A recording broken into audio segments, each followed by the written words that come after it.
2 నిమిషాలు కంప్లీట్ చేయండి. వాటిలో చెప్పండి సార్. Okay, ready. పాత్రికేయ మిత్రులందరూ కూడా నమస్కారం.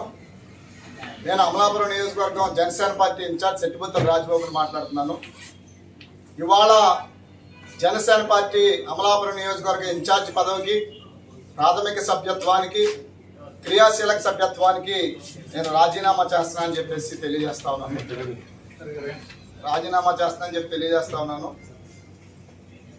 ముఖ్యంగా దీనికి కారణం ఏంటంటే, చారిత్రాత్మకమైనటువంటి అమలాపురం నియోజకవర్గంలో జనసేన పార్టీ పోటీ చేయాలని చెప్పి జన సైనికులు, వీర మహిళలు అందరం కూడా గత 5 సంవత్సరాలు అంటే 2019లో జనసేన పార్టీ ఓడిపోయినప్పటి నుంచి నిరంతరం కూడా శ్రమిస్తా ఉన్నాం. పార్టీ జెండాను భుజాన్న మోసుకుని పార్టీ నిర్మాణం చేసుకుంటూ ఇవాళ అమలాపురం నియోజకవర్గంలో జనసేన పార్టీ 30-40 వేలు పైచిలకు మెజారిటీతో గెలిచే విధంగా ఇవాళ పార్టీని పటిష్టంగా తయారు చేశాం. అటువంటి పరిస్థితులు ఉన్నటువంటి జనసేన పార్టీ ఇవాళ అమలాపురం నియోజకవర్గంలో పోటీ చేయడానికి అవకాశం లేకుండా తెలుగుదేశం జెండా మొయ్యమని తెలుగుదేశం జెండాకు తెలుగుదేశం పార్టీ పోటీ చేస్తున్నందుకు ఎవరైతే ఇంతకాలం కష్టపడినటువంటి జన సైనికులు కానీ, వీర మహిళలు కానీ, వారందరి ఆశల మీద, ఆశయాల మీద నీళ్లు చల్లినట్టయింది. జనసేన పార్టీ పతాకం చారిత్రాత్మకమైనటువంటి అమలాపురం నియోజకవర్గంలో ఎగరాలి. తద్వారా ఈ రాష్ట్రానికి ఒక సంకేతం ఇవ్వాలి. సామాజిక న్యాయం కోసం పనిచేస్తున్నటువంటి పార్టీ, బడుగు బలహీన వర్గాల కోసం ఒక నూతన వరవడితో, ఒక రాజకీయ వ్యవస్థతో, నూతన రాజకీయ వ్యవస్థ ఏర్పాటు చేసినటువంటి జనసేన పార్టీ అమలాపురం నియోజకవర్గంలో గెలవడం ద్వారా ఈ రాష్ట్రానికి ఒక సంకేతం ఇవ్వాలి అని మేము అందరూ కూడా ఆశించాం. అయితే పొత్తులో భాగంగా దురదృష్టవశాత్తు పవన్ కళ్యాణ్ గారు తెలుగుదేశంకి అది టికెట్ కేటాయించడం మమ్మల్ని అందరినీ చాలా నిరాశ నిస్పృహలకు గురి చేసింది. ఇవాళ తెలుగుదేశం కంటే కూడా బలమైనటువంటి పరిస్థితుల్లో ఇవాళ జనసేన పార్టీ ఉంది. అక్కడ తెలుగుదేశం పార్టీ వారు గతంలో తెలుగుదేశం పార్టీ టికెట్ ఇవ్వకపోతే జనసేన పార్టీ కనిస్తే ఎస్సీలు మొత్తం కోనసీమ పార్లమెంట్ అంతా కూడా, అమలాపురం పార్లమెంట్ కూడా ఎస్సీలు చేయరు పార్టీకి, లేదా బీసీలు చేయరని చెప్పి ఒక దుష్ప్రచారం చేసింది. మిత్రపక్షం అయినప్పుడు జనసేనకు వస్తే టికెట్ తెలుగుదేశం సహకరించాలి, తెలుగుదేశం పార్టీకి వస్తే జనసేన సహకరించాలి. అటువంటిది తెలుగుదేశం పార్టీ అనైతికంగా జనసేన ఒక సామాజిక వర్గానికి చెందినటువంటి పార్టీగా చిత్రీకరించి జనసేన పార్టీకి టికెట్ ఇస్తే మిగతా సామాజిక వర్గం ఎస్సీలు కానీ, బీసీలు కానీ చెయ్యరని ఒక నినాదాన్ని తీసుకొచ్చి కుట్రపూరితంగా, అనైతికంగా తెలుగుదేశం పార్టీ ఆ టికెట్ సంపాదించింది. దాన్ని నిరసిస్తున్నాం.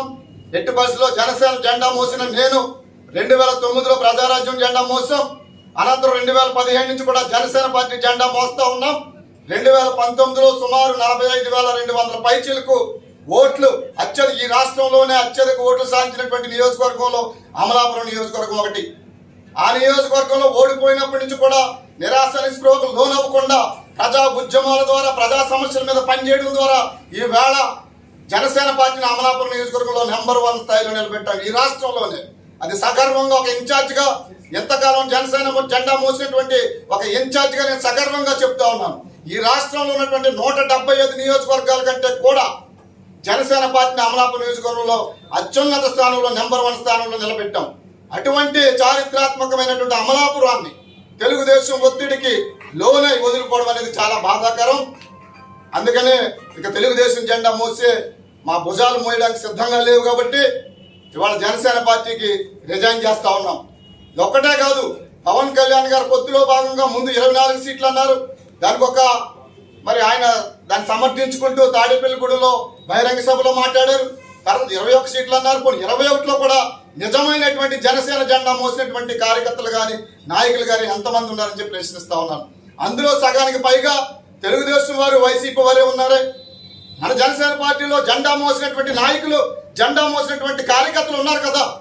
21 స్థానాల్లో అయినా పూర్తిగా జనసేన పార్టీకి సంబంధించినటువంటి కమిట్మెంట్ గా ఎవరైతే పనిచేశారో వారినైనా పోటీ చేసే అవకాశం ఇవ్వకుండా తెలుగుదేశం పూర్తి స్థాయిలో జనసేన పార్టీని తెలుగుదేశం పార్టీ నడిపిస్తున్నట్టుగా, మరి జనసేన పార్టీ అధ్యక్షులు పవన్ కళ్యాణ్ గారా లేక తెలుగుదేశం పార్టీకి సంబంధించిన వ్యక్తులు అన్నట్టుగా మరి వారి మనుషులు ఇక్కడికి పంపించి తెలుగుదేశంకి రిజైన్ చేయించి జనసేన పార్టీలో చేర్పించి జనసేన పార్టీ టికెట్ ఇవ్వడం, అదేవిధంగా వైసీపీ వారిని కొంతమంది తీసుకొచ్చి టికెట్ ఇవ్వడం చాలా అన్యాయం. ఇది జెండా మోసినటువంటి కార్యకర్తకు కానీ జన సైనికులకు కానీ అందరికీ ఇది అవమానకరం. ఇది పవన్ కళ్యాణ్ గారు ఇవాళ మేము ఆశించింది ఏంటంటే ఈ రాష్ట్రానికి ఒక ముఖ్యమంత్రి అవుతారు, ఒక ప్రత్యామ్నాయ పార్టీగా జనసేన తయారు చేస్తారనుకున్నాం. కానీ కేవలం పిఠాపురం ఒక నియోజకవర్గానికి ఒక శాసనసభ్యుడిగా పరిమితమై ఇవాళ పిఠాపురంలో ప్రచారం చేస్తా ఉన్నారు పవన్ కళ్యాణ్ గారు.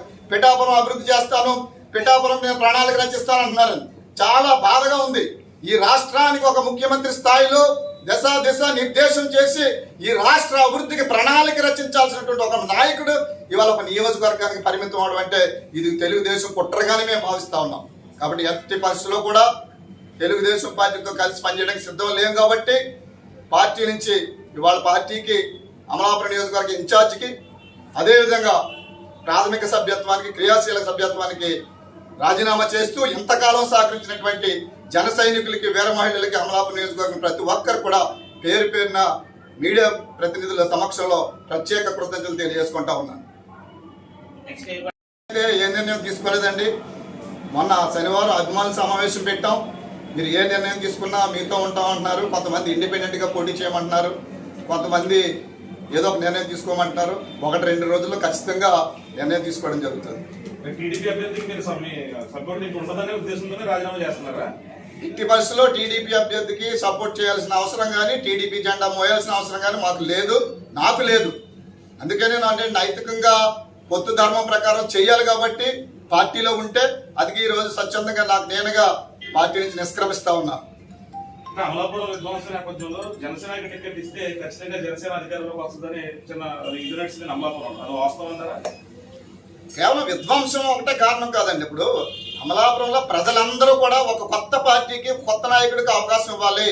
అటు విశ్వరూప్తో కానీ అటు అదేవిధంగా ఆనందరావుతో కానీ విసుగు చెంది కొత్త వారికి అవకాశం ఇవ్వాలనేటువంటి ఒక ఆలోచనతో ఉన్నారు. అది కొత్త పార్టీ జనసేన పార్టీ, పవన్ కళ్యాణ్ గారి నిబద్ధత నచ్చి జనసేన పార్టీకి అవకాశం. అటువంటి అమలాపురం నియోజకవర్గ ప్రజల మీద, జన సైనికుల మీద, వీర మహిళల శ్రమ మీద కూడా ఈవేళ నీరు జల్లినట్టయింది. వారి ఉత్సాహానంతా నీరు గార్చి వేళ చాలా ప్రతి ఒక్కరూ మనోవేదంతో ఉన్నారు.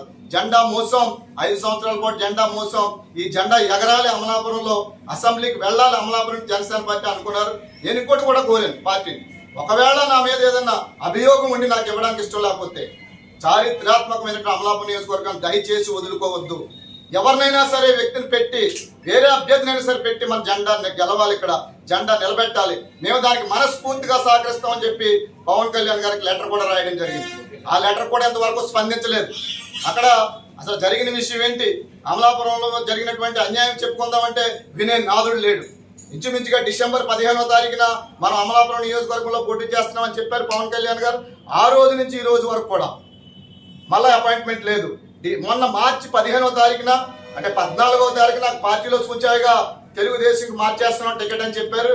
15వ తారీఖున అమలాపురం నియోజకవర్గంలో తెలుగుదేశం అభ్యర్థి ఐవీఆర్ఎస్ ఆనందరావు మీద ఐవీఆర్ఎస్ సర్వే చేశారు. అదేవిధంగా ప్రక్కన ఉన్నటువంటి పి గన్నవరం నియోజకవర్గం జనసేన పార్టీ అభ్యర్థి మీద గిడ్డి సత్యనారాయణ మీద ఐవీఆర్ఎస్ సర్వే చేశారంటే ఆ రోజే అమలాపురం నియోజకవర్గాన్ని తెలుగుదేశం కుదరడానికి, పి గన్నవరం జనసేన తీసుకోవడానికి మరి ఒప్పుకోవడం జరిగింది. కొన్ని ఇచ్చిన టికెట్లు ఇప్పుడు రిజర్వ్ నియోజకవర్గాల్లో కూడా రిటైర్డ్ ఉద్యోగస్తులు రిటైర్ అయ్యే ముందు తమ పెన్షన్స్ కానీ లేదా ప్రొవిడెంట్ ఫండ్ కొంత డబ్బులు, అదేవిధంగా కొంతమంది అవినీతి అధికారులు ఉద్యోగాలు ఉన్నప్పుడు కొంత సంపాదించిన డబ్బుతో వచ్చి వారు ఏంటంటే ప్రశ్నించరు, కూర్చోమంటే కూర్చుంటారు, నుంచోమంటే నుంచుంటారు. ఆ రిటైర్మెంట్ వచ్చినటువంటి బెనిఫిట్స్ ఏదైతే ఉంటాయి, కొంత డబ్బులు ఉంటాయి 4 రోజులు, అటువంటి వాళ్ళని ప్రోత్సహించే వ్యవస్థ కూడా చాలా దారుణం ఉంది అన్ని పార్టీల్లో. దాన్ని కూడా నిరసిస్తా ఉన్నాం. ఎందుకంటే రిజర్వేషన్స్ అనుభవిస్తూ ఉన్నారు, ఉద్యోగాల్లో ఉన్నత స్థాయికి వస్తూ ఉన్నారు.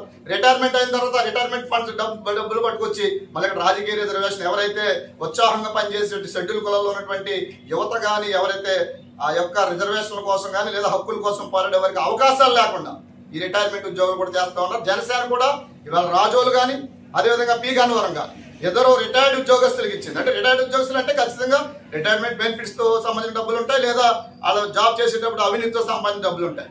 ఇటువంటి వ్యవస్థని ప్రోత్సహించినట్టు చాలా బాధగా ఉంది. నైతికంగా చాలా నిబద్ధతతో పవన్ కళ్యాణ్ గారు నడుస్తారని అనుకున్నాం. కానీ ఇవాళ ఎన్నికలు జరుగుతున్న నేపథ్యంలో, టికెట్లు ఇష్యూ నేపథ్యంలో మరి నిరాశ నిస్పృహలు గురి చేశారు. కాబట్టి జనసేన పార్టీ నుంచి నిష్క్రమిస్తామని తెలియజేస్తాం. జై హింద్. Please subscribe .news.